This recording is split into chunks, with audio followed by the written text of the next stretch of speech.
चलिए क्वेश्चन कुछ ऐसे है कि आपके पास ना 3 लेंस है, L1, L2, L3, और सभी का focal length is 20 centimetre each.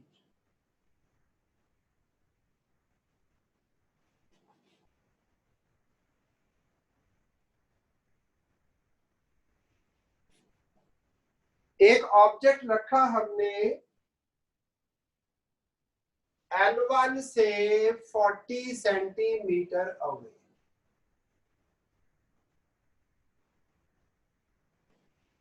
और इसका जो इमेज है वो L3 के फोकस पे बना, L3 के फोकस पे बना। तो फोकस मतलब 20 सेंटीमीटर पे बना, ये क्वेश्चन में लिखा हुआ है।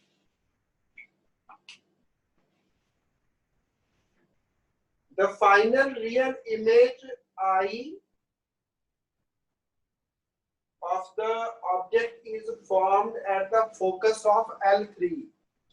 यहां पे इमेज बना, तो आपको ये जो डिस्टेंस है D1 और एक डिस्टेंस D2 निकालना है।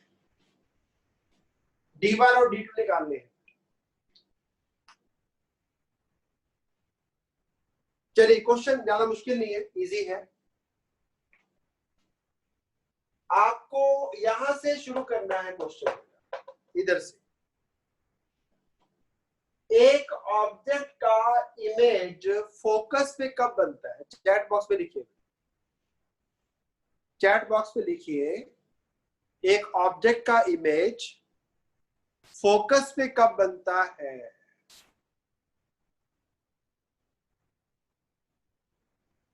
When object is at infinity। तृप्ति का आंसर ठीक है बेटा, कशिश ने भी सही आंसर दिया है, मन सिमरन ने भी सही आंसर दिया है, बहुत अच्छे।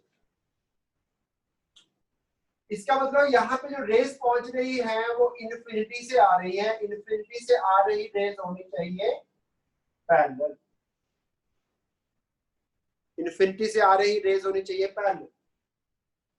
तो ऑब्वियस है वो पैरेलल रेस यहां से भी निकलेंगी बेटा।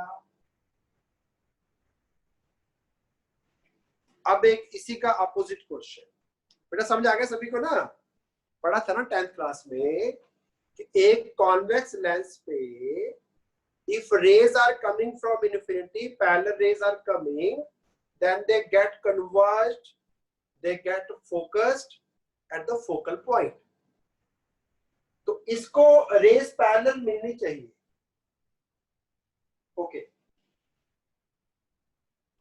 किसी कॉन्वेक्स लेंस में से, मैं इसी डायग्राम को उल्टा ड्रॉ कर रहा हूं, अगर रेस इन्फिनिटी से आए तो वो कन्वर्ज होती है फोकस, बट अगर उल्टा हो जाए, रेस फोकस में से निकले, तो बेटा वो सीधी हो जाएंगी। Principle of reversibility of light कहते हैं इसको। अगर हम रेस को उल्टा कर दे तो इधर भी बेटा सेम पैटर्न में चलेंगी। तो एक लेंस में से निकल के रेस पैरेलल तब होती है अगर रेस उसके फोकस से आए। तो बेटा इस लेंस में से इधर वाली रेस ना निकल के पैरेलल हो, पैरेलल इसलिए हो गई क्योंकि ये फोकस में से निकली होगी। तो ये पॉइंट जो है वो इसका फोकस है। अब रह गया ये वाला काम कि इसका इमेज कहां बना। ये डिस्टेंस जो है ना ये 2f के बराबर है बेटा, इज इट?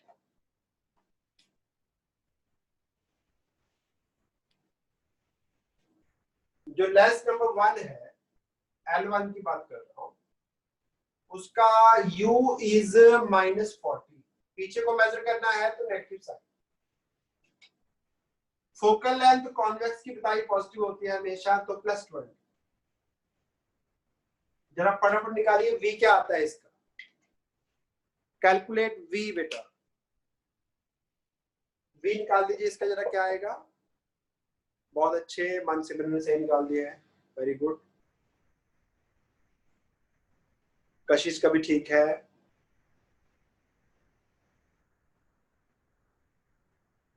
निकालो निकालो, बहुत मुश्किल नहीं है, लेंस फॉर्मूला बस 1/v minus 1/u equal to 1/f। हाँ जी जैसनी का ठीक है बेटा, very good very good. Minus 40 1/+20, विभू का ठीक है, दिशा का ठीक है। चलिए v 40 सेंटीमीटर आ गया बेटा। इसका मतलब है इसका जो इमेज है वो ये वाला लेंस बनाएगा 40 सेंटीमीटर पे। मेरा डायग्राम टू द स्केल नहीं है, ये भी 40 है तो ये भी 40 है बेटा। तो इसका जो इमेज है वो नेक्स्ट वाले का ऑब्जेक्ट है, और ये हमें पता लग गया कि फोकस पे होना चाहिए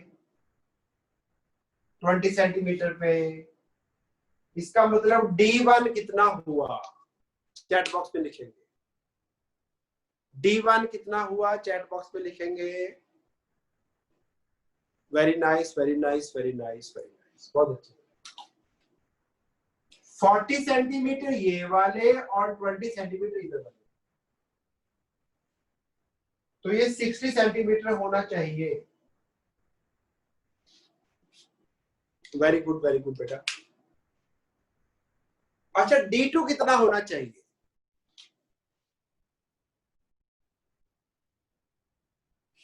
D2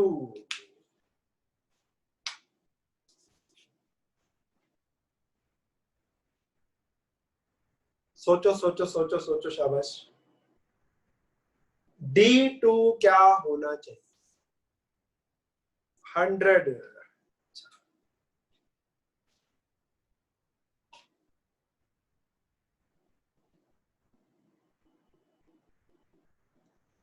दिशा ने बोला है इन्फिनिटी।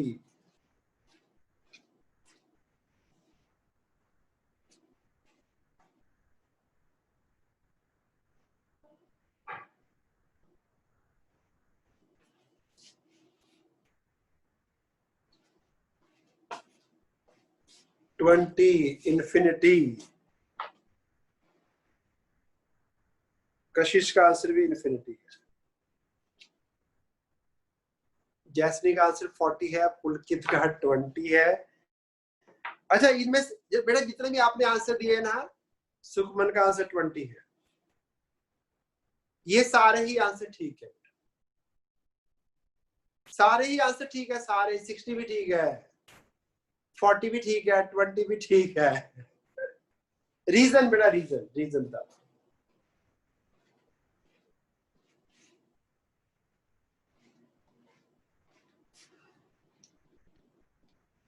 देखो बेटा ये एक लेजर है, ये अपने पास एक व्हाइट कलर का पैड है। हाँ अभी जो बच्चे ने आंसर दिया है वो बिल्कुल सही आंसर है, ये दिया है पुलकित ने। पुलकित बेटा आपका आंसर बिल्कुल सही है बेटा। देखो मेरी बात सुनो बेटा, जो पैरेलल बीम ऑफ लाइट है, जैसे ये पेपर है, ये इधर से लेजर मैंने डाला इस पे, तो ये मैं इसको पेपर को पास में ले आऊं दूर ले जाऊं, बेटा लाइट पे कोई असर पड़ रहा है? इंटेंसिटी ऑफ लाइट पे कोई असर पड़ रहा है? नहीं पड़ रहा। रीजन बीइंग जो पैरेलल है ना बेटा, पैरेलल चाहे मैं इसको 10 सेंटीमीटर दूर रखूं, चाहे 20 रखूं, चाहे 30 रखूं, चाहे 40 रखूं, यहाँ पे एक गिवन एरिया में सेम नंबर ऑफ रेज पहुंचनी है, इसलिए ब्राइटनेस चेंज नहीं होता। तभी तो जब ना बेटा बच्चे शरारत करते हैं रात को, वो छत पे चढ़ के ना, एक अंकल नीचे घूम रहे होते हैं, उसके पास लेजर लाइट डाल देते हैं, तो वो अंकल देखते हैं बेचारे कि कहां से आई होगी, क्योंकि बेटा जो तो लाइट नॉर्मल होती है वो फैलती है आगे आगे ना, तो अगर ब्राइट है तो पास से आई होगी, अगर डिम है तो बहुत दूर से आई होगी। लेकिन लेजर बीम जो है वो पैरेलल है, तो चाहे तो मैं अंकल के पास खड़ा होकर ऐसे लाइट मार दूं, ठीक है, चाहे मैं बेटा अपनी छत की बालकोनी में चला जाऊं, तब भी इसका ब्राइटनेस मुझे वो ही मिलेगा। तो अंकल को समझ नहीं आता कि ये इस वाले बच्चे ने मारी होगी या वो ऊपर वाले ने मारी होगी। कंफ्यूजन, उसी का बेटा हम फायदा उठाते हैं, उसी का फिर मजा लेते हैं कि अंकल को पता नहीं चला कि लाइट कहां से आई। कितने बच्चों ने किया वैसे ऐसे?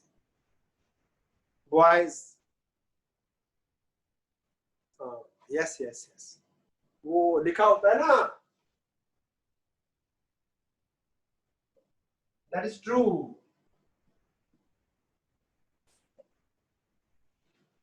That is true, yes, Devendra ने भी किया है। ठीक है ठीक है ठीक है बेटा, करना बनता है। जिन्होंने किया है they are normal human beings, जिन्होंने नहीं किया उनमें कुछ कमी है। It should be done. हाँ ठीक है, चलिए जरा क्विकली नोट डाउन कर लीजिए। तो बेटा D2 can have any value, सब अलाउड है बेटा, एनी वैल्यू, कुछ भी होगा। हाँ जी बेटा, बीम बीम का मतलब लेजर लाइट नहीं है। आपकी जो कार की हेडलाइट है ना, उसमें आजकल आ रहे हैं प्रोजेक्टर लैंप्स, उसमें एक लेंस लगा होता है, उसके फोकस पे एक लैंप है, वो लाइट को पैरेलल सेट करता है। एग्जैक्टली पैरेलल नहीं है, थोड़ा सा यानी उसका एक बड़ा इमेज बनाता है। तो इमेज जब सड़क पे बनता है तो काफी एरिया में लाइट फैल जाती है। तो प्रोजेक्टर लैंप आजकल काफी चलन में है, दे आर इन यूज। थोड़ा सा सो कॉल्ड गाड़ी को थोड़ा सा वो बेटर बनाते हैं कि हमारे वाली गाड़ी में प्रोजेक्टर लैंप्स है, क्योंकि हम दिखाते हैं ना कि हमारे वाली ज्यादा अच्छी है। ठीक है, बाकी नॉर्मल लाइट भी कोई प्रॉब्लम नहीं है, उससे भी ठीक दिखता है, कोई इशू नहीं। Normal light is also okay, ऐसा नहीं कि प्रोजेक्टर लैंप कुछ खास ही दिखाएगा आपको, बस गाड़ी के साथ एक एडिशनल आपके पास एक प्लस पॉइंट हो गया कि हमारे प्रोजेक्शन लैंप से छोटा होता है साइज में, छोटी जगह में कंपैक्ट जगह फिट हो जाता है। चलिए पूरा कर लिया बेटा आपने, रब करते हैं। चलो आज मुझे एक छोटा सा टॉपिक और साथ में डिस्कस करना है, फिर क्लोज करेंगे इसको।